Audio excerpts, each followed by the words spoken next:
I think we are in for a fantastic Super 8. Right now, you can't predict who is moving up. Thank you very much. You'll be here all through the tournament, definitely. We'll probably get you after the game to give us a proper interview. Thank you. Thank you very much. Now we are with a seasoned journalist, Oluchi Tobex, here with us to give us our thoughts on the game so far. Man, what has it been for you so far?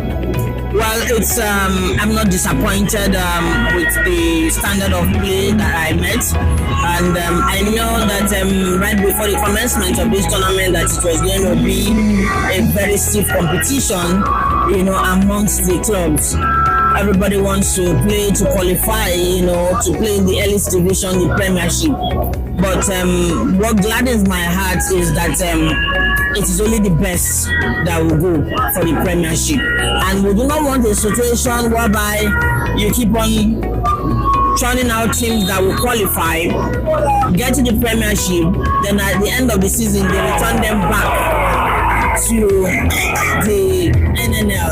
We don't want situations like what happened with Sporting Lagos. You qualify, you get there, after 1 or 2 seasons you are back. We want to produce teams that will get to the Premiership and stay put. Thank you very much.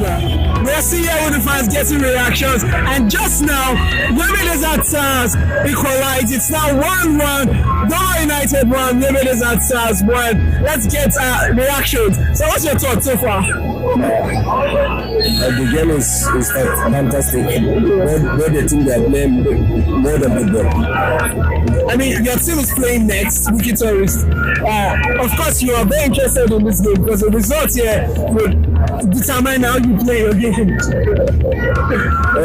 All what I want to tell you is we are playing to win our next match. All right. But in this game, what do you think? Your predictions for this game? I don't know. You don't know. He's just trying to play safe because a draw would favor his team the most. But then, let's go. We're still getting reactions here. It's now 1-1, like I said. Yobe Desert Stars 1, Doma United 1. So, what are your thoughts so far in the game? The game is playing with so much intensity. Both teams are attacking and defenders are also doing their best. Okay. Your prediction for this game? I think it will end 2-1 in favor of Yobe Desert. Okay, favorite Yobe Desert Stars. Yeah, their first game they were fatigued and now they are well rested. You think it will also work in their favor? You can see from the first half, Yobe Desert we are relaxed, but I think when they went for the first half break, the technical committee maybe they support them things that boosted their morale, and now they are proving it. They came back second half with so much intensity, eager to score goal because they know this is the opportunity they have. If they win this match, they have hope of qualification. Thank you very much, sir. Okay, Yobe Desert Stars equalized. We are with Yobe Desert Stars supporters right now. How do you feel your team has equalized? I'm very happy. My team really equalized. I'm very happy. So I have confidence. But by the grace of God, I will win this match. Inshallah. Do you think your team will qualify for APFL? Inshallah. By the grace of God, we will qualify. Yes. So I have confidence. Nice. So you think your team will score more goals? Inshallah. Inshallah. Thank you very much. Like 3 goals against. Wow, wonderful. Thank you very much. All right, your team has now equalized. It's now 1-1. What do you think going for? What will happen? Yobe Desert to winner is 2-1 finish. 2 times for 2-1. You're predicting Doma United. Yobe to win is 2. Doma to 1. Inshallah. Wonderful. So do you think your team, Yobe Desert will qualify for LPFL? Qualifying to Super 8 Premier League to Yobe Desert, inshallah. This tournament, the Yobe Desert, the winner, inshallah, is Nigerian qualifying for Premier League. Yes. In the Super 8, in qualifying the Yobe Desert, and the winner is Nigerian Premier League. Alright. Thank you very much, sir. Thank you. Okay, we are still getting reactions from fans. A few minutes before the end of the game, I've got our giveaway. What we do at Sportslight Up. We're doing a little bit of giveaway to random fans, and that's what we're going to do now. It's still 1-1 Yellow Disasters at Doma United. A lot to play for. Next game is Mikitaris Barao FC. They are in the stadium already. We'll get to talk to them soon. Good morning. What are your thoughts so far this game? Yellow Disasters and Doma United. Actually, the match was playing very, very good. The way you can see, Yobe and the Duma United are playing good things. Actually, the match was very interesting. Are you scared for your team, Barao FC? Actually, yes. Well, you think Barao FC has what it takes to qualify for the MPFL? Inshallah, by the grace of God, after today's match, I will check to you that we are going to MPFL promotion. Inshallah. All right. Thank you very much. What do you have to say on Sportslight Up? Actually, the way I see the work of Sportslight, this Super 8 was very amazing and was very interesting. Keep it. Next time, next years ago, actually, Sportslight will be among the best media in the Nigeria. Not in Nigeria, but in the whole Africa. Amen. Thank you very much. We have a little bit of gift for you also. Thank you so much. Yeah. What's your thoughts on your game? Good afternoon to you. How are you faring? I'm very well. Nice to know. Yeah, it's nice to be here again at the Stephen Keshi Stadium at Sabah Delta State. And in the camp of Qualifier FC, it is very, very great. High spirit, very excellent. And this morning, we actually had that teamwork, the bonding and all that. And once to take the momentum from the first game, okay, like my current advisor, Coach Ogunmoto said, there's also like underdogs, the colors underdogs, but you don't believe here. And Israel will actually defeated Crown FC 1-0. And Craig Sejak, or she United also got the rest of 40 Wolves 1-0 as well. Going into this match, the guys are very, very much hyped. Alright, they know that winning this game takes them straight to the NPFL. No doubt about that. Okay, and that's the expectation our fans, as you can see, are already seated. What's most important for the pride of Imo State Qualifier FC is getting 3 points maximum against Orioles. I mean, Upland is relegated, so no MPFL team in Imo State right now. Kun Khalifa, if they get maximum points, they are in the MPFL. But that's what the fans are looking forward to. Right, it grows social media, it's gone haywire, it's blown. In fact, at the final whistle, and if and when it is Kun Khalifa FC, the whole of the world, not just Nigeria, not just Imo State, will catch fire. Because, wow, the fans, you can see our FA chairman is here, Kawampo is here, Mo Debora, contender director, is also here, the legends are here. What it is 3 points, final so everywhere you go across, that's what we are looking for. Because we want to actually have that ticket in our bag with one game to spare. Exactly. All right, thank you very much. All the best.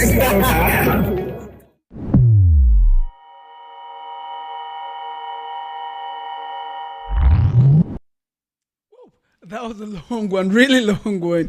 But yes, yeah, we had to bring to you all over fans' engagement and fans' reactions to what's been happening here in the beautiful city of Asaba. How they're feeling the game and everything in between. Yes, tonight I'm not going to be alone. I'm with another person, a veteran in the business, I would say.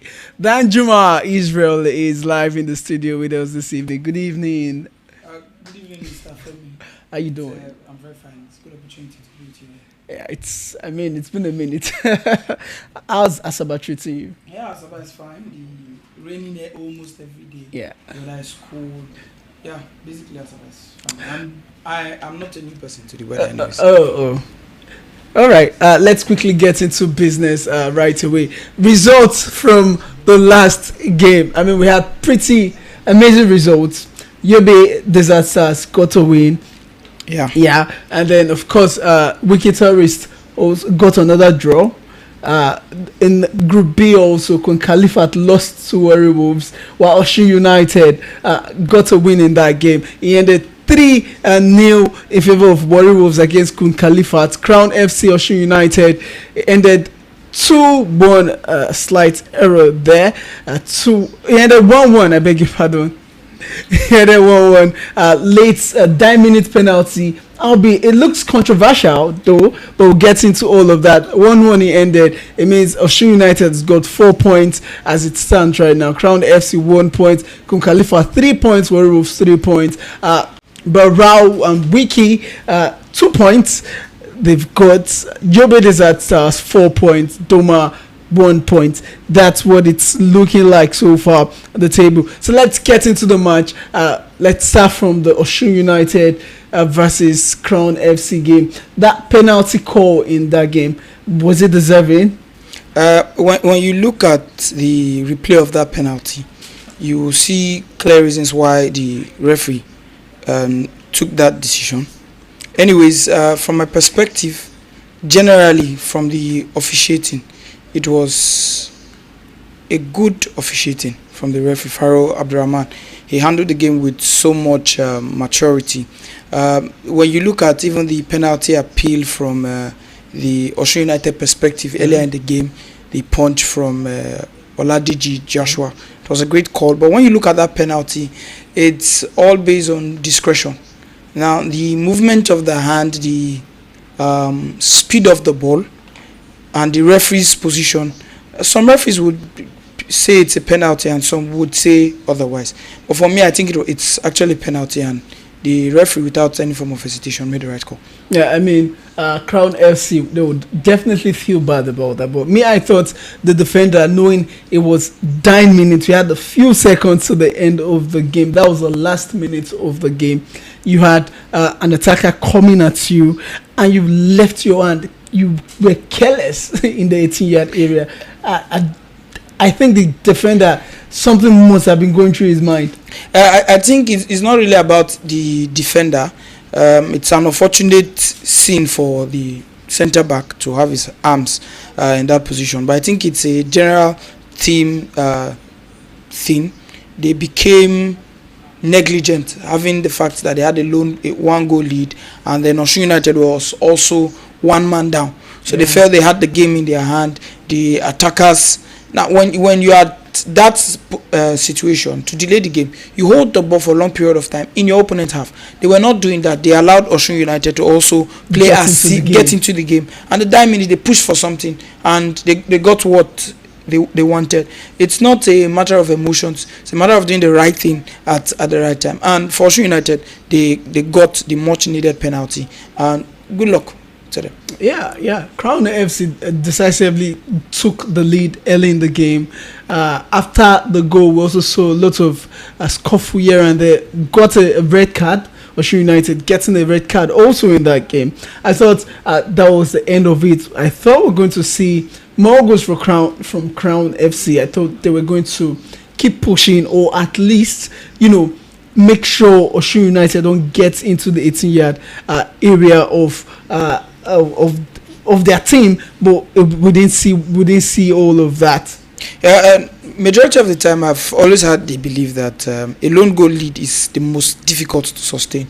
When you have a lone goal lead and then your opponents are down by a man, and looking at the fact that the person who received the red card is Lekon Gabriel, one person is pivotal in the defense line for Osun United, the first choice centre back, of course. We'll talk about it when we get to analysing their next game. You would assume that Crown FC will continue mounting more pressure, but they did for a few minutes, and then negligence stepped in. Complacency stepped in. They felt they were at the top of the game. The game was almost over. But in the game of football, it's never over until the final whistle is blown. And then at that point, the match that would have given them the much needed 3 points, they are down by still 1 point, bottom of the table. I mean, looking at the game also, it would have been amazing. A win for Crown FC would have meant everybody in conference in Group B has got 3 points. It would have been amazing. Nevertheless, it will have left the group a bit more open. But as it stands, the group is still open because everybody playing has something to lose. When you look at Osun United with 4 points, whose next game is Kun Khalifa with 3 points. Yeah. Obviously, a draw would put them in a comfortable situation, but a draw will not put Kun Khalifa in a comfortable situation except either. Warri Wolves gets, except Crown gets a result. So you see that the two games that are going to be played simultaneously would have great impact on each other. therefore influencing who gains promotion or who tops the table at the end of the day. Wow. And then, of course, this is the game Osun United versus Crown. The highlights from the game. I think the both teams really did what they gave their all, especially in the first 45. This was a long one.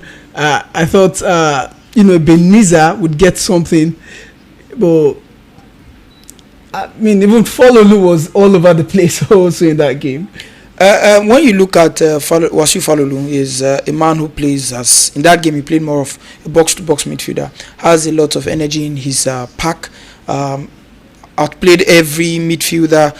Was busy around the middle of the pack. But you would also look at the consistency and the stability of Jonathan Okechukwu, who is busy protecting the back four and then giving room to Wasiu Falolu to roam around the midfield and enjoy most of the ball.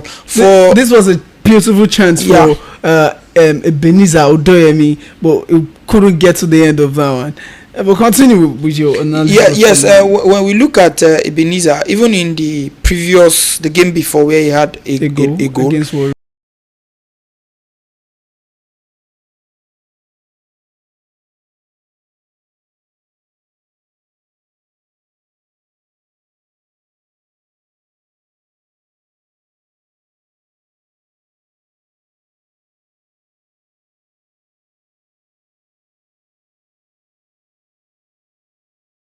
But it wasn't successful.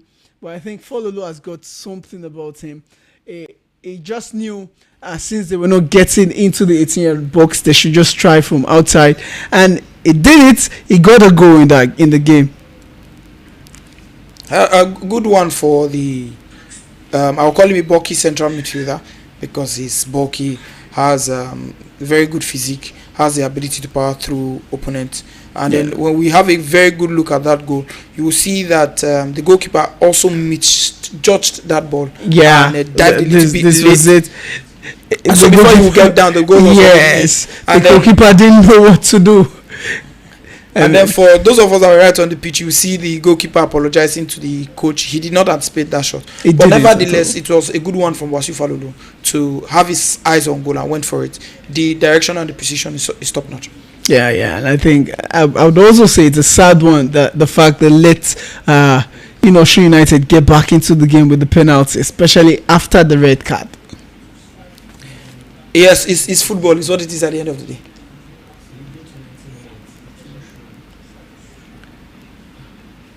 But you would actually give kudos to Coach Sheye Ayeni of Osun United. He kept on encouraging the boys. He kept on telling them to mount pressure. And then at the dying minute, you never could tell. And at the end of the day, at the dying minute, there was a change of story. From 3 points in the back. This was the call, the penalty call. But then the goalkeeper got the ball. There was no penalty there. It was clearly not a penalty. And kudos to the center referee, Farouk Abdurrahman. Had his eyes right at the action. It was a clear punch on the ball from the goalkeeper. And for Joshua, thus far, who has 9 clean sheets in the regular season, the 2 goals he has conceded in the Super 8 so far has actually been from the sport. From the sport, not from open play. One from Kun Khalifat, and now, I mean, he almost missed the penalty. Well, that's that for the Crown game. Of course, beautiful game it was. Like we said, there was a red card in that one. Another game we've got our eyes on is Warri Wolves versus Kun Khalifat, especially because the game produced 3 goals. We'll take a watch. We'll also have the clips from that game to run through. Kun Khalifat, I just feel the most creative player for Kun Khalifat isn't regularly in the team. The fact that Julius Jeremiah, he got the most assists for the team in the regular season, and so far he's played 2 games, and both of the games he came in from the bench. One thing is the coach of Kun Khalifat is an experienced coach.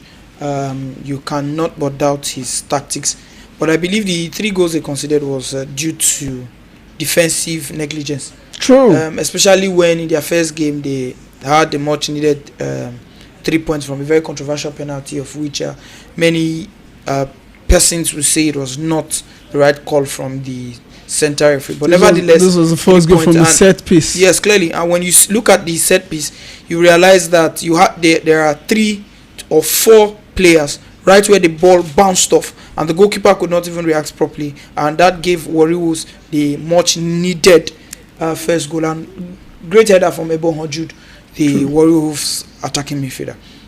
And then Ezonye Henry, their attacker, is not looking really fit. Remember in the first game, he was stretched out after the first half. He was stretched out in the course of the first 45 minutes, but then, to my shock, he started this game also. I felt probably we're going to see Ayeke Chijoke played a little bit further forward instead of playing Ayeke Chijoke from the midfield position.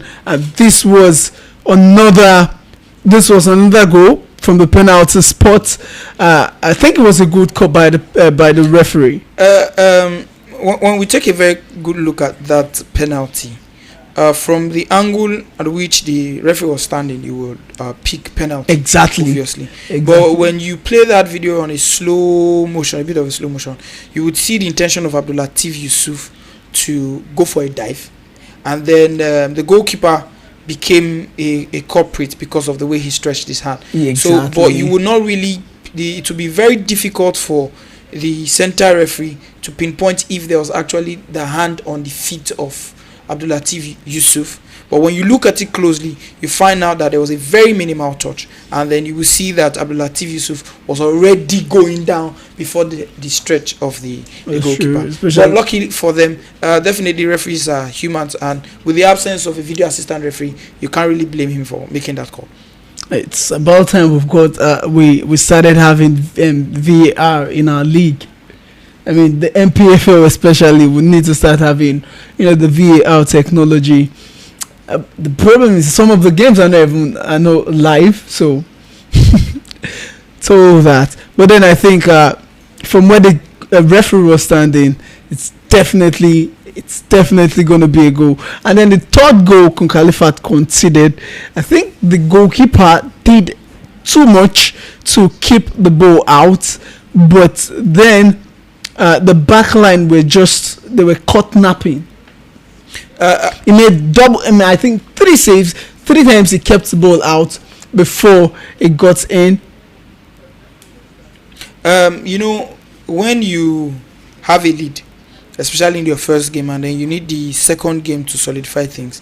If care is not taken and you're playing against a side who lost their previous match, you might take things a little bit for granted. You might feel your opponent is a walkover, and then mind you, like I said, for the first goal, the defense line was caught napping, and now you could see all of them raising their hands for offside, whereas the guy that made that run after the rebound was not in an offside position when he slashed the ball into the back of the net. And it's all the defense line to have that blame. First, the goalkeeper made the first save, and no reaction from the centre backs. They just watched and saw the goalkeeper struggle with the attacker, and we're hoping that the assistant referee will raise flag for an offside, and obviously it was not. And good one for Warriors. Good one for Warri Wolves. And then the other game who had goals was the Yobe Desert Stars game. I mean, Yobe Doma United ended 2-1 in favor of Yobe Desert Stars. Doma United got into the game the first half, gone blazing. They got the goal in the first 45 minutes, but then took the lead to halftime. But then came into halftime, and somehow they fell apart. Okay, tactically. The absence of Anthony Ogo in the second half, I don't know if he sustained a knock and the coach decided this was a beautiful goal to remove him. But when we look at this goal, it was a show of resilience, great positioning from the centre forward, and found himself the ball into the bottom left corner, and that gave Doma United a more solid win in the first half. True. But like I was saying, when you look at coming into the second half, I don't know what happened to Anthony Ogu, that he was removed, that I sustained a knock or the coach tactical decision. But the moment he was substituted, the midfield for Doma United collapsed, and then Yobe Desert Stars became in control of the game. So regardless of the referee's decision or whatsoever. Yobe Desert Stars deserved that victory, especially in the second half. They took charge over the game. They were more decisive in front of goal, and they knew what they were going for. And then you must actually give kudos to the coach of Yobe Desert Stars, Ibrahim Mohammed. It takes a strong mentality to encourage your boys to fight back. True. Especially when you are 1 goal down at a Super 8 like this, where you know that going into the next game might be a little bit difficult, and you're playing against a very good side. That was the equalizer. We saw beautiful equalizer.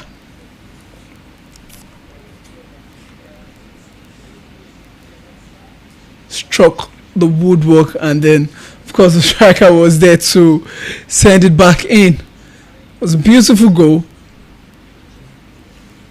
It's as similar to what we saw. Usman Mubarak found himself right at the spot, and the defenders, having set an offside trap, could not judge the flight of the ball. True. Because the moment the ball was already in flight, Usman ran behind the defense line, found himself in the possible goal scoring position, and definitely only a non-professional footballer might miss that chance. And then he had all chances left to him, and then he slotted the ball back into the back of the net, and then Yobe Desert Stars saw something to fight for. You see, such equalizers give a team a bit of hope to get a match winner. And then the Diego Jota tribute, yeah, it was a beautiful one. So beautiful to see. I mean, good looking out to Yobe Disasters. They got into Asaba Friday night, and then their first game on Saturday 9 a.m. We believe they were fatigued. They got the draw in that game, and then this game also against Doma. In the first half, Doma were the better side, but then somehow Doma fell apart in the second. Just like you said, John Ogu, when he left, everything went haywire for them. Yobe found a way and got back into the game. I think this was the set piece that got them the winning goal. Both goals from set pieces. The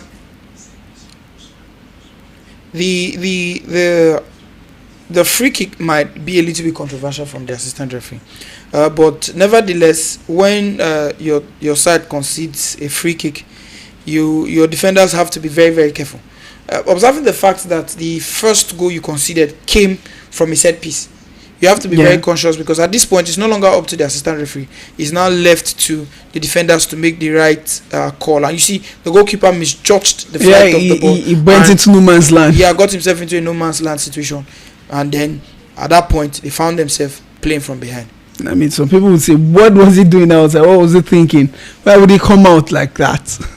Human error, I must say, because Michael Tunde is a very good goalkeeper. He kept them solid in the game against Wiki Tourist, but it's unfortunate for such goalkeepers, such a very good goalkeeper, to consider that. Mind you, Ayo Ojo of Osun United considered such something similar to that, having misjudged an attempt on goal. Okay, that's beautiful. The last game we were supposed to bring to you, but it ended goalless. The Barao FC game, so we would leave it at that. Looking at the table, okay, these are the results. It's on your screen right now. Yobe Disasters 2-1 winners against Doma United. Barao FC a goalless draw, and then of course Kun Khalifat lost 3-0 to Warri Wolves, and Osun United Crown FC ended 1-1. In the Group A, Yobe Desert Stars with 4 points, Barao FC 2 points, Wiki Tourist 2 points, Doma United 1 point, Osun United also 4 points, Warri Wolves 3 points with +2 goal difference, Kun Khalifat 3 points with -2, Crown FC 1 point with -1. Now the next game coming up tomorrow, we've got two games coming up. Two centers. One's going to be at the Stephen Keshi Stadium. The other, the University Stadium in Ozoro. Two games coming simultaneously. Yobe Desert Stars will be up against Doma United. Barao FC up against Wiki Tourist. Kun Khalifat against. This was don't think this is correct. A little mix up there. We'll get it fixed for you. But then Kun Khalifat will be playing Oshun United tomorrow at the Ozoro Stadium, while Crown FC will be up against Warri Wolves. Now, Crown FC needs maximum points, they need results in the game against Warri Wolves to stand a chance at qualifying. And then they would have to hope there's a slip up somewhere in the Kun Khalifat Oshun United game. Regardless, mathematically, Crown FC stands a very high chance of qualifying. Yeah. All they need is a 2-0 win over Warri Wolves. Because with a 2-0 win, regardless of the result, it's either Crown FC. It's either if Oshun United draws, Oshun and Crown gains promotion. Yeah, that's if Crown gets the results against Warri Wolves. Yes. Now, if Crown wins, as a matter of fact, all they need is a 2-0 win. Because with a 2-0 win, even if Kun Khalifat beats Oshun United, mind you, the goal difference of Oshun United will drop. Yeah. And then they have said, at that point, they have 4 points with Oshun United. So for Crown FC, a win with 2 goals and above is just the best way to go. And then remember also, Oshun United has got Lekon suspended for the game.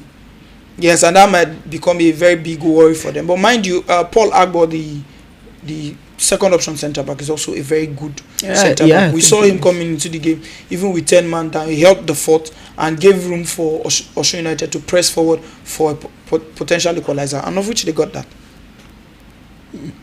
That's a good one. That's a good one. But then also, Warri Wolves and Crown, you've said it. Warri Wolves also scored a player suspended for the game. Yeah. And Crown FC also, they know what's at stake. I mean, the Commissioner for Sports of your state, she's in town for the game. So, what do you think might happen in that game? Remember also, Warri Wolves, they're at home. This is Delta State, so they're playing in front of their crowd. What do you think would happen in that game? The game of football, it's either you're home or you're away is a bit irrelevant. Because at the end of the day, it's what you can play on the field of play. They were at home when they lost to Kun Khalifat by a lone goal. And the so-called home advantage, we did not see come into effect. And then when we look at the 3-0 win against...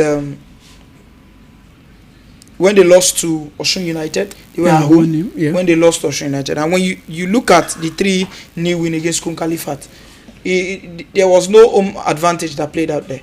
It was basically 3 goals scored, 2 scored from open play, and 1 from the penalty spot. Mm-hmm. So obviously, if they would want to look at it from the home perspective, they might not win the game. Because at the end of the day, it's all balanced for both sides. Home advantage is just psychological anyways.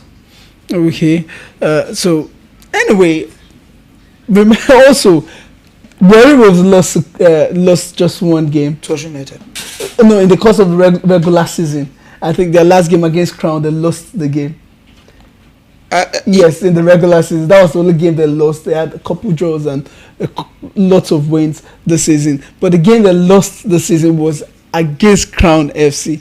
Do you think that's going to come to play? Or it's going to be payback time?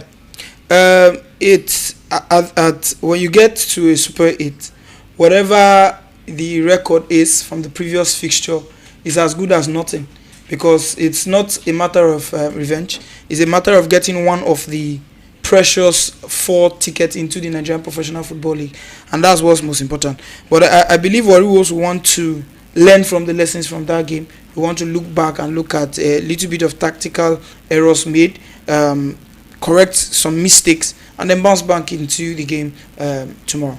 Okay, and now let's get back to Kun Khalifat, the Kun Khalifat Oshun game. Kun Khalifat, I'm very particular about the Chijoke Ayeke. It got 6 goals in the course of the regular season. Their lone goal against Crown FC, it got it from the penalty spot also. But looking at how the team was set up so far, it's played Chijoke further backward, I think in the number 8 position. Sometimes he plays, I can't explain the formation without, the paper and everything. But what we've seen him do is keep Chijoke further back, and I don't think it's really working out because Ezonye Henry, who plays in the number 9 position, I don't think he looked very fit to lead the line. We saw it in the last game. He played the game, but then he was struggling for most of the game, probably against superior defense line. But I felt Ayeke Chijoke should have played in the number 9 position. Probably have Julius Jeremiah, like I said, the guy that had the most assists for them in the course of the regular season, introduced into the game. Probably from the sets, because the last game he came in from the bench. The first game he came in from the bench, and I think he didn't really contribute so much to the team. What do you think should happen? If you were to advise Coach Uzor, what would you tell him right now? Yeah, I think from the assessment, he's utilizing a makeshift between 4-3-3 and 4-5-1 and 4-4-2.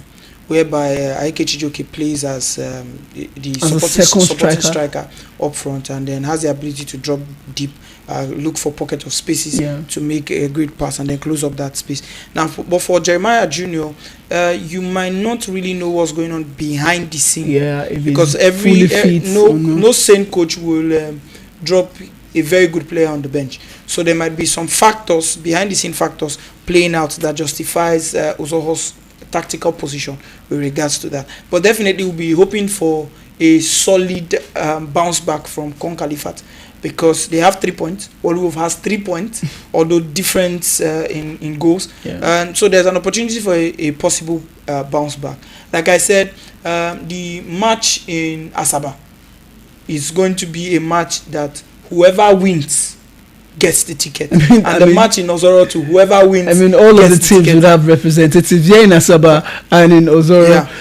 and you also look at the fact that referees appointed to those games would definitely have to be at the top of their game. True. In as much as to avoid controversial decisions and calls. Because at that point, any controversial decision, you'll be remembered for life. Because it's a make or mar game. Yeah. And then, of course, looking at the Group A also, Barrow FC will be looking to get promoted. Yobe Desert Stars, they're in a comfortable spot right now. 4 points for them. They might just be looking at getting, even if it's a draw, for them to clinch qualification. But anything can happen between Barrow FC, Wikitori, 2 points each. If Barrow FC gets a win, that's 5 points. And if Yobe loses, that's 4 points. Anything can happen in the game. But do you think it's done for Doma United? No, because when you look at the table, Barrow has 2 points, Wiki Torres has 2 points, and that is just a difference of 1 point from Doma United. So it's not over for Doma. They can bounce back, play against Yobe Desert Stars. The coach is highly tactical. He knows what he wants from his boys. Mind you, the Savannah Tigers have always bounced back at a certain period. So any form of negligence from Yobe Desert Stars, of which for Yobe they need a draw. And for any game you need a draw, it becomes the most difficult to play in. Especially when you're under pressure. Yes, you're under pressure. Especially when you're playing a side like Doma United that obviously needs to win. And then when you look at Yobe Desert Stars, they have a +1 goal difference. Yeah. So a win for Doma United can change the narrative. So it's not going to be easy for anybody. Like I said, a solid victory for Doma guarantees them victory and promotion. But mind you, they will also be playing against tough Barrow Football Club. That's true. Okay, let me put you on the spot right now. Your score prediction for the games tomorrow. My prediction for the game tomorrow, it's going to still be a very, very tough call. It's going to be a very tough call. If we are going to have goals in that match, it's always going to be a goal difference of 1. Okay. Obviously. But I am very careful. Yeah, you're trying to be very careful. Yes, because the 4 teams playing are tactical teams. You can't rule any one of them out. You understand? You can't rule any one of them out. But on the side of experience, you would look at wiki tourist, the potential bounce back. Abdul Mekaiba might look at some of the mistakes of the boys, and one of the mistakes in the last 2 matches has been goal scoring, which is always easy to correct. He might just pick the boots of, I'm saying this on a lighter note, he might just pick the boots of Wondersin and then pray for Wondersin. Today you just have to do wonders and score something for us. So I look at Wiki standing the chance of a bounce back, and then possibly Barao. I've always said it. I said it that Barao could cause an upset. Okay, in the Group B. Yes. In the Group B, what's your prediction? The Group B. Osho United have been in the NNL for a long time. And looking at the fact that the governor of the state, Governor Ademola Adeleke, the dancing governor, is also a supporter of football, loves football, and Arsenal fan for that matter. Arsenal is not doing so well, but continue. Let's go there. They would look forward to get back into promotion, and they will give it all. They'll give it all, because it's also going to be a tough one for them, and also for Crown Football Club. And it's going to be a good one to see 2 Southwest teams gain promotion. But I believe that Osun United will gain promotion. They would struggle it out with Con Califat. Then for the Warri Wolves, for Warri Wolves, the home support is there. You think negligence could set in? They were negligent in the first game. So I think they will not want to make that mistake twice. And then for Crown FC, they might also look at the fact that they are playing far away from home. And when you look at the intense pressure from the fans, they might get so weak. So I think Osun United Warri Wolves. Okay. From the Group B. From Group B, Osun United Warri Wolves. Okay, I got my eyes on Califat. Okay, let's quickly look at the team of match day 2.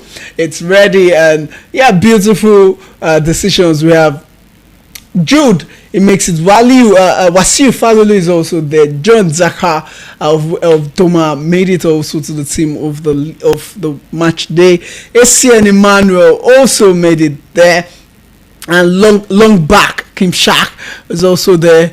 Umar Idris is there in the team of match day 2.